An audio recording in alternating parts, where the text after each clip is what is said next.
Assalamualaikum warahmatullahi wabarakatuh. Perkenalkan, nama saya Hudaya, mahasiswa UHAMKA Fakultas Keguruan dan Ilmu Pendidikan. Tujuan saya membuat video ini adalah untuk memenuhi tugas akhir mata kuliah Perspektif Global. Pertama-tama yang saya hormati Bapak Ahmad Ruslan MPD dan teman-teman semua yang melihat video ini.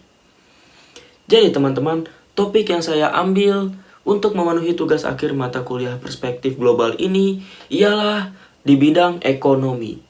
Kemajuan Indonesia di bidang ekonomi, yaitu pengeksporan arang briket. Nah, sebelum masuk ke pembahasan, teman-teman harus tahu dulu nih, apa itu arang briket. Jadi, arang briket itu adalah arang yang dibuat dan diproses yang begitu lama. Memakan waktu yang lama, seperti itu teman-teman.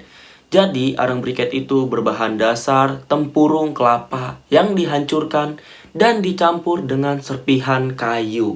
Dan dibuat berbentuknya itu banyak teman-teman.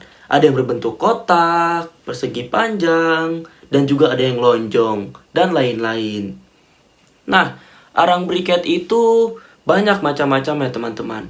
Ada yang dengan kotoran kerbau, ada juga dengan serbuk-serbuk potongan kayu dan lain-lain. Seperti itu teman-teman.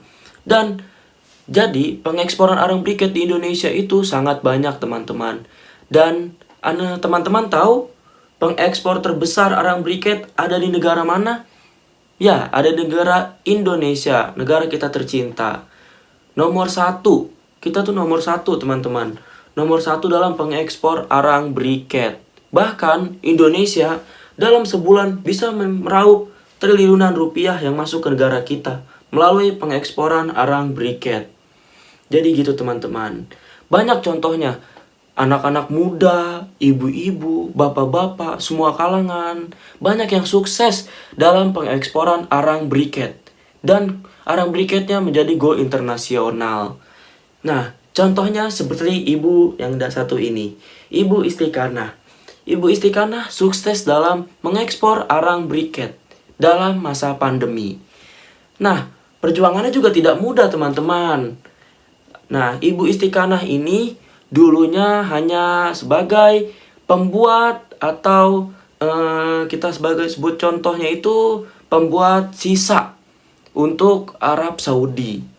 Nah, tetapi lama-lama mulai sepi tuh teman-teman pengeksporan alat sisanya itu. Nah, kemudian dia melihat peluang dalam mengekspor arang briket yang digunakan untuk sisa gitu teman-teman. Jadi dimulai dari saat itu Ibu Istiqanah mempelajari cara membuat arang briket dan mengajak tetangga-tetangganya untuk membuat arang briket. Dan lama-lama ibu itu mengenal para penerima atau pembeli di negara-negara Saudi, Arab Saudi, Timur Tengah deh pokoknya. Nah, jadi akhirnya lama-lama sukses mengekspor yang awal hanya beberapa kilo, akhirnya ton dan juga sekontainer akhirnya teman-teman. Dan akhirnya sekarang bisa meraup untung hingga 2,5 miliar. Bayangkan teman-teman, kita juga harus bisa melihat peluang bisnis. Nah, ada juga nih anak muda. Nah, contohnya ini dia, Bagas Aryo. Bagas Aryo dulu hanya menjadi tukang galon dan tukang cuci mobil yang sehari hanya diupah sekitar 30.000.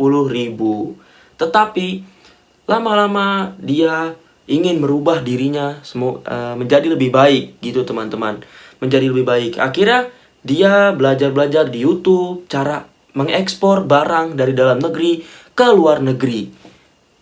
Nah, akhirnya Bagas Aryo mencoba mengekspor mangga dan apel, tetapi hasilnya kurang memuaskan teman-teman. Dan Bagas Aryo belajar dan melihat peluang di arang briket ini. Akhirnya dia belajar dari YouTube membuat arang briket dan mencari tempat, mencoba membuatnya. Dan dia juga tidak mudah teman-teman, gagal dulu dan akhirnya baru berhasil. Dan Bagas Aryo menemukan pembeli yang cocok dan sampai sekarang masih aktif dalam mengekspor arang briket sehingga meraup keuntungan sebesar setengah miliar atau 500 juta teman-teman. Nah teman-teman, pelajaran untuk kita semua, semoga kita anak-anak muda dapat melihat peluang bisnis di bidang pengeksporan barang, supaya barang-barang dalam negeri bisa dikenal di mancanegara, go internasional, di negara-negara besar seperti Eropa atau Timur Tengah. Gitu teman-teman. Semoga video ini dapat bermanfaat dan memotivasi kita semua untuk kedepannya melihat peluang bisnis dan perjalanan bisnis kita semua. Amin ya rabbal alamin. Sekian dari saya, kurang lebihnya mohon maaf. Waalaikumsalam warahmatullahi wabarakatuh.